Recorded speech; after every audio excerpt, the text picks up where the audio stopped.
Tonight on Basic Black, these days when you hear the word immigrant, you are likely to think of someone from a Latin country. In reality, the biggest number of immigrants in the Boston area are from Africa and the Caribbean, and they are proud citizens.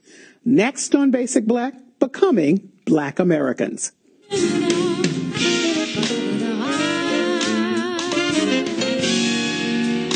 Our panel tonight: Peniel Joseph, Professor of History, Tufts University; Samuel Gebru, CEO, Ethiopian Global Initiative; Callie Crossley, host, Under the Radar with Callie Crossley, WGBH Radio; Evandro Carvalho, winner of the Democratic primary for State Rep, 5th Suffolk District; and Kim McLaren, Assistant Professor of Writing, Literature, and Publishing, Emerson College.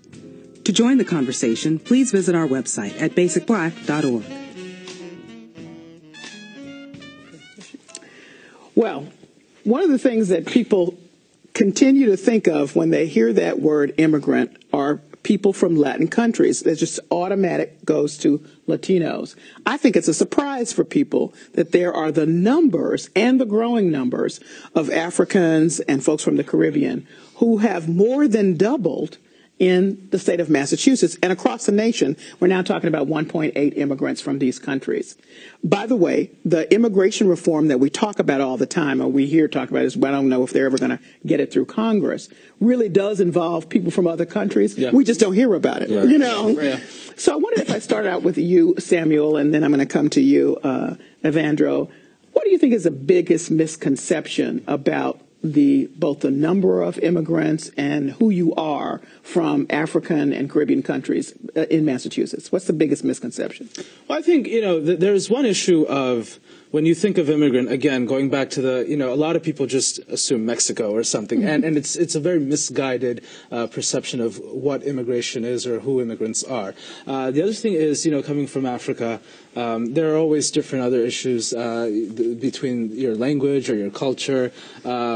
People sometimes perceive you as coming in to steal my job or something, so that's always been there too. Not so much here in Massachusetts. I think this state is a bit more accepting, a bit more progressive on immigration, whereas other states are probably less welcoming to African or Caribbean immigrants. Same question to you, Evandro. What do you think is the biggest misconception? That immigrants, like you said, come to steal the jobs. But I think because African, it's all the way in Africa, so Mexico is right there, and there's no borders. We don't share borders with, the Caribbean, most of the Caribbean in Africa. So when you see TV, they're talking about border patrolling and all that. So I think the focus becomes on Latin America. But as you said, the reality is much more broader. So I think the TV and the media plays a big role into portraying Latin America as the biggest immigrant population. But in fact, as you said, people like myself and others have been coming from Africa and other diasporas to be here.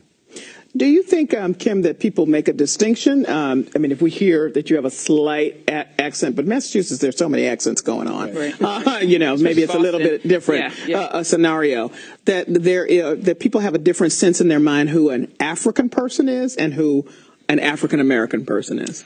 Well, I think it depends on which people you're asking. I think both African Americans do, white Americans do. I would say it's often. I know that there's and I think we'll talk about this, that in some ways there's a tension between African Americans and immigrants, African immigrants and immigrants from the Caribbean, because African Americans often feel, rightly or wrongly, that these immigrants are actually looking down on African Americans and casting aspersions. So I do think that there are miscommunications, misunderstandings, and misperceptions that go both ways, and it's something that I hope we can address. I do say that it's interesting this whole issue of access to higher education and all these things. I actually spent the last 3 days visiting some independent schools with my son, and I can tell you that the vast majority of people of color who were there were not African Americans. They were Nigerians and Kenyans and people. So it's a very interesting and complicated situation that I think we need to work together. The question is, how can we all work towards our common interests and our common goals, and where do they diverge? Peniel. Well, yeah, this conversation hits close to home for me because I'm the proud son of Haitian immigrants who came to the United States in 1965. I was born in New York City. I consider myself both Haitian and African American and African, really, because of studying history and the sort of the Pan-African basis of how we all got here. So I think everybody is exactly right, but I do think when it comes to the tensions, one thing my mother taught me was that, one, we were black people, so we were connected to black Americans even if we had come originally from Haiti. Two, we were all connected politically, like we had all come from these nations, whether it's in Africa or the Caribbean, and certainly Haiti is very important because of 1804 and the revolution, the first black independent republic in the Western Hemisphere. But she said that we had common ground. So she made it a point to teach us not only Haitian history, but black American history. And I think that once we knew that history, we were very much connected, both culturally but historically. So we never thought to ourselves that we were better than African Americans. Although, being Haitian, I was at times around Haitian people and other Caribbean people who did articulate that. Quite frankly, I've heard it. Right. I've heard it. And those people were speaking to me sort of as this Haitian or Caribbean person. Now, as an adult, depending on who I'm talking to, some people know me as, somebody who's black American, and I write about the Black Power movement. Others know me as somebody who's Haitian. And depending on it, whether people are black or white or Haitian or Latin American, they actually treat you differently. Yeah. If they are talking to Peniel, the Caribbean guy, right? They're saying, I kind of get you. You're different from the rest. I get why you've succeeded basically in the United States. And that's the question. There's this mythology of the immigrant success, right? That gets credited. That's why I said that sometimes it's not necessarily, and you guys can speak to it, obviously, that it's not a negative to be perceived. It's ironic because when we talk about immigration in general, the fear is and the link to Hispanics, the fear is around illegal immigration, and so there might be a negative connotation that gets associated with that. But from my perspective, the connotation that gets associated with African immigrants is a positive one. So I'm just curious to know what other people think, and that gets perpetuated to African American detriment. Like there's separate. Oh, you're hardworking. You're not gonna manifest these stereotypes that African Americans are going to. You won't be the lazy. You won't be lazy, right? Yeah, the lazy. You got 3 jobs. Well, and Evandro, let's just talk about it. In your run for the 5th Suffolk District, representing Roxbury and Dorchester, you were touted as the immigrant success. Came here at 15, didn't speak English, did that, got the scholarship to college, went on to the stellar law degree. I mean, you're the walking example. And that's the reality is that's actually true. Because I am an immigrant, right? I was born in a different country, and I arrived in the U.S. at the age 15. So the reality of the story is there. We can't deny it. But when I'm walking the streets of America, I'm a black man. At times Haitian, brother. At times I'm Dominican. At times, at times I'm just a black guy. So I think if we can find ways to move beyond the immigrant. You find that even you walking down the street, you see me, I'm a black guy, I have dreads, my mannerism is a black man. So I think oftentimes, now that the story has been highlighted, yes, but on a normal day, I'm just another black man. I went to Howard University School of Law, I was just another black man. I'm in D.C. hanging out with a lot of my Nigerian friends and whatnot, but at the end of the day, I'm a black man. I think if we can find ways to, I think obviously the immigrant story, the campaign, it made sense. But today when I stand in most arenas, I'm a black man. Okay. So Samuel, what do you want people to understand about the African immigrant experience as somebody who's running an organization where you're working toward all levels of understanding within your own community and without? So just I'm going to comment on a few areas here. One, I agree with Evandro. When you're on the street, it doesn't matter what you perceive yourself to be. Exactly. You're black, and that's it. So let's just get that clearly. Right. The other thing is, being an Ethiopian in the United States, what I try to inform my other Ethiopian friends, and Ethiopians, unfortunately, a lot of us have this sort of elitist mentality where we we perceive ourselves to be just a notch higher than every other black person in the world. and so there's a joke, actually, that I learned recently from a friend of mine before I came on this show. So when God made black people, he put them in the oven for just a little too long. When God made white people, he put them in the oven for just a little too short. But when he made Ethiopians, it was just right. Okay. I've heard other people use that joke. Yeah. And so the idea here is, well, here we are sort of with this elite perception of, we are better than other black people. And I've seen it from other African immigrants that come to the United States. And unfortunately, I do have to blame mainstream media for a lot of this. There is a huge disconnect. A lot of African immigrants, when they come to the United States and they turn on the news, or when they turn on TV shows or watch music videos, they see the sort of stereotypical black thug, gangster, gangbanger type, and they're like, I don't want to be associated with that. I'm here to be an academician. I'm here to become a businessman. And so that has been a big issue. But in the case of Ethiopians, which I really try to educate my fellow Ethiopians on, is we have a history with African Americans that predates this country's very founding. Okay, when you go back to the Continental Army during the Revolutionary War, there was a regiment in the army that was known as Allen's Ethiopians after Bishop Richard Allen. At that time, it was sort of a mark of honor to be called Ethiopian. Oh, absolutely. And then you go into 1808 with the founding of the Abyssinian Baptist Church in Harlem. This is a fantastic history that spans over 200 years. In 1936, when Italy invaded Ethiopia under Benito Mussolini, African Americans in Harlem and at Howard University, Abraham Lincoln Brigade, they organized night and day, the Tuskegee Airmen that went over, the Brown Condor, right?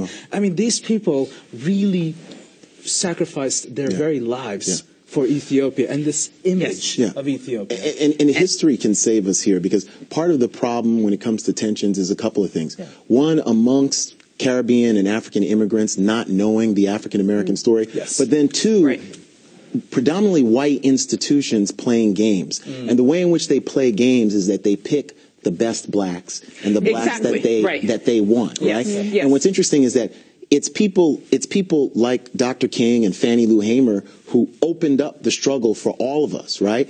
And what it is Caribbean immigrants and African immigrants, we're saying 1.8 million, many of them are coming from places where they've had better relative educations, even if these are so-called third world countries. They're coming better able to read and write than somebody in Dorchester, Roxbury, or the Mississippi Delta or Oakland, right? And so these Caribbean immigrants, African immigrants, they're taking advantage, and no one's saying that they shouldn't. They're taking advantage of opportunities, but then at the same time, they're separating themselves from the rabble, right? And the rabble is us, right? Exactly. And there's no understanding how these histories, we fought, died, and bled to get affirmative action. And it wasn't just black Americans. Stokely Carmichael's from Trinidad.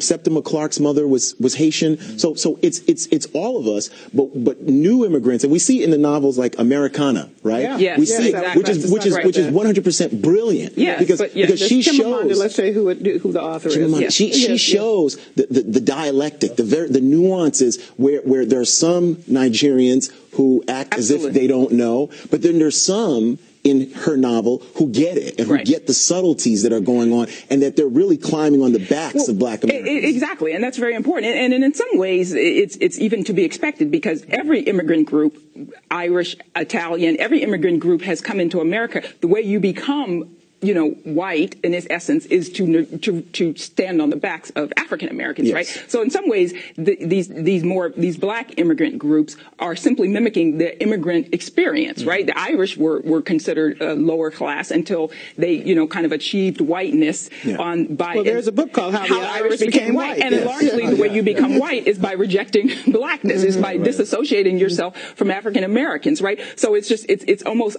to be expected, and yet ironic that these immigrant groups too. But I do agree that I think, and we know that individually many African immigrants understand that the sacrifices and the blood, sweat, and tears that African Americans have gone to, and how that benefits everybody. So I think we're not saying that people don't individually understand that, but we all do know that generally these stereotypes exist, and they're painful for African Americans, right? Because we also have to understand that by definition, an immigrant is somebody who has more initiative, right, than maybe your average person. So the group of people who are coming here as immigrants, this is true across the boards, by definition, right? I think have a certain amount of input, get up and go, as my mother used to say, just like the immigrants from the South, the African immigrants, black people who left the South and came up to the North, by definition, had that kind of get up and go. Well, there's a couple of things to note. During the period of civil rights, remember that African diplomats could come and stay at white hotels, use facilities across the board,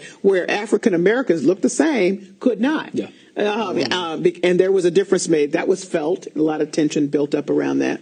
I mean, growing up in Memphis, and, Kim, you and I are both from Memphis, I don't remember meeting anybody from the Caribbean. I knew African scholars, but I did not meet anybody from Caribbean until I came to Boston. Really? So but see, that's not the case now. If I go to Memphis now, just in terms of the way we started this conversation, the numbers of people who are immigrating, I think, have become so widespread that even in communities that before, someone might not be familiar, now they are, because the people are going everywhere. Right. Just remember when people didn't think Latinos went anywhere except the coastal major cities, and now you can find Latinos all over the place.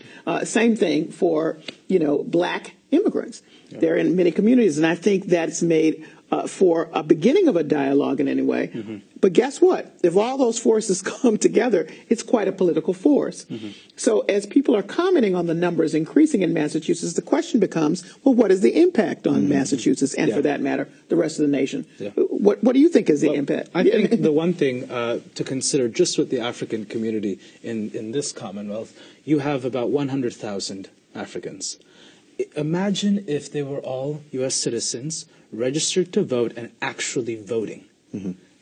I mean, you could influence any statewide election as a voting bloc. Whether you're a Republican or Democrat doesn't really matter as long as you're really voting. And I think that's a very important, real impact that the African immigrant community or the black immigrant community as a whole could have with regards to politics. On the economic side, again, going back to what Kim was saying, a lot of immigrants, the positive stereotype, they're very entrepreneurial, they're get up and go up, and it's just very driven. And with a lot of African immigrants in Massachusetts, I find them to be very entrepreneurial. They are always looking out for the next best thing. A lot of them are shopkeepers, even whether it's the little corner 7-Eleven store where you get your 25-cent bag of chips, or they cost 99 cents now, right? And whether it's some auto dealers and mechanics and people in the financial district. I mean, these people are very entrepreneurial and very driven. So I think they have a real impact. And it's not that they're stealing our jobs; they're actually creating our jobs. In Massachusetts alone, in the last year, immigrants actually contributed the most to job creation in this state and throughout the entire country as a whole. So we have immigrants to thank, really, for a lot of job creation. How do we assess assimilation then? Part of what's been the challenge for those of us who are persons of color, no matter where we come from, is, how little do we assimilate? How much do you retain, who you are culturally, and yet be an American? I mean, we're talking about becoming black Americans. So is that more difficult for immigrants coming up to become black Americans because you want to retain more of your historic culture? I think it depends on the age. My mother, when she came, she couldn't assimilate, right? She came at 30-some years old. She had kids back home. She had a particular purpose in mind, which is work. And now she's learning more English, but she couldn't really assimilate because her purpose was to work for children and bring them here. But a young guy like me that came at 15, my purpose would be to fit in. So I think it depends on the age. But as the generations evolve, this guy I believe is the first generation. So then he's obviously more embedded in the culture than his parents are. So I think in terms of when we go forward, we have to keep in mind that age will be different depending on where people are in their lives. My grandfather, who just came to the U.S. past 10 years, he's not going to assimilate. Yeah. He has a strong Cape Verdean background, speaks no English. There's no assimilation happening. But I think as the generation, the people, my sons that are going to be born, I think those are the people that we need to talk about. How can we get them embedded, into the mainstream culture? Yeah. Well, if there are generational differences, how does that happen? Well, so just to add on to that very quickly, Samuel same story on my end and for a lot of other African immigrants. And part of the reason why I wear the dual lapel pin is exactly for that. Identify myself as an American and as an Ethiopian, and I try to cross both worlds as much as I can. I tell people I have two hands and one hand is in each pot, and that's really sort of this dual identity. I feel like if I have kids and their kids, I mean, they're going to become more and more American, and it's not a bad thing. You have for a lot of third, fourth generation Irish that are here, they still celebrate their Irish roots, and for a lot lot of other people. Yeah. And I think that's sort of what we have to be able to become. But it's also, what do we mean by assimilation? Because I think what we're seeing, whether it's among Cape Verdeans or Haitians, it really depends, or Nigerians, right? And there's the book that talks about Nigerians as one of the ethnicities that can really assimilate proper capitalist values. Yeah. So there's elite assimilation, which is actually becoming very anti-black, and we see that in Americana and different novels and cultural stuff about this period. People were saying, hey, Nigerians calling black people a special word, is it akata, for ghetto, or stop acting so black, right? Yes. Then there's an assimilation by grassroots Haitians and Cape Verdeans that at times is assimilating in values that people are saying are negative. Is it being gang violence? Is it getting into a mode of hip hop that's negative, not to smear hip hop, but mode of hip hop that's misogynistic? Right. So I think it's like what levels of assimilation, because what we want these African and Caribbean brothers and sisters, because we're all part of this Pan-African family, to do is, yes, be assimilated in certain cultural, political values, employment, job creation, all these different things, but also social protests, civil rights, being pro-affirmative action. I actually don't want 1.8 million African voters who are against social welfare. Right. I was going to say it does depend on where your vote, what you're voting on. Against progressive values. I want those who understand the fight, who are actually coming in at a different angle, because maybe what if a bunch of Nigerian entrepreneurs come here and start employing people in Dudley Square and start employing people? Then we have a Pan-African connection that's also pragmatic, right? Which is what we all want. We want jobs. We want justice. We want education for our kids. So how do you do that? How do you have, this struggle about assimilation for people of color is an ongoing one, no matter where you come from. How do we do that? How do we connect together? Because I know there's some efforts. There's a couple of African groups, where they're trying to bring together Africans, just Africans from various folks. How does that happen? How do you become a political force where you talk to people about? So, and primarily, how do you do that? By reducing the level of tension when there is some, in the way that's been examined. I want to bring up that young man, Kawesi, and I can't remember his last name, but he's Ghanaian. And, the Ivy League student, yes, right? He applied to 8 Ivy League schools, all 8, and got in all 8. And that's great. We're all celebrating. I was. And then there's a backlash. But then there was a comment from someone from an educational institution saying, well, he's more than your average African-American kid. Well, but this is a reality. This is what Peniel was talking about earlier, is that these institutions and trying to, achieve diversity, but choosing diversity with these, with African immigrants, right? And this is what I'm talking about. I saw this for myself today at these institutions. Which black people are they choosing? And it's a very difficult thing, because we don't want to be turned against each other. So this is a reality. And I want to be clear that he didn't. No, he's a lovely young man. And he fully deserves his success. So this is not about him. This is about what these institutions are doing and trying to play one group off of another, and at one expenses, because these are not common experiences. These are not common either individual or collective experiences. Kwasi is his name. Yes. And so the challenge is, how do we bridge these gaps, and where do we? Because I don't know of very many places. There are some churches. My church is one of them, but I don't know of any other civic spaces where groups in Boston, for example. Boston is a vibrant, dynamic, community. I walk through Mattapan Square and I don't hear English, right? I mean, I hear Haitian and I hear Portuguese, Cape Verde. So, but I don't see a lot of intermingling. So this is the question. Where do we create these spaces? And Samuel, let me remind everybody that we're going to be going online to continue this conversation, but go ahead. Yes, certainly. One of the things that I would just add on to this is, aside from the Ethiopian Global Initiative, I'm a board member of a nonprofit called Africans in Boston, which is a local Greater Boston area civic and cultural organization. On the civic side, it's just increasing civic civic engagement, civic awareness, engaging Africans to ensure that they're voting on Election Day. But then on the cultural side, it's to provide a platform where people from all the 54 African countries that are represented in Boston could intermingle and network on a social and professional level. But I think a value for an organization like Africans in Boston is to actually be a platform where the whole black world in Boston could meet and engage, whether it's through social or professional settings. And I think the best way to sort of slash some of these stereotypes and misunderstandings is just by increasing people-to-people connection, by harnessing relationships and really promoting awareness of this history. Because I constantly remind a lot of African immigrants, without the blood, sweat, and tears of African Americans who preceded our arrival, we'd still have colored only and whites only. But Samuel, I would add that it's not just promoting. I think it's a mandate on immigrants who come here, people of color, to know about the Black American story. Yes. You know what I mean? I really do, because I think that without that knowledge, you say all kind of specious and terrible and negative. They fall into the demonization, which is a white supremacist demonization of black people, and we're seeing it. They need to know our. To continue the conversation, see past episodes, or discover new stories, please visit our website at basicblack.org.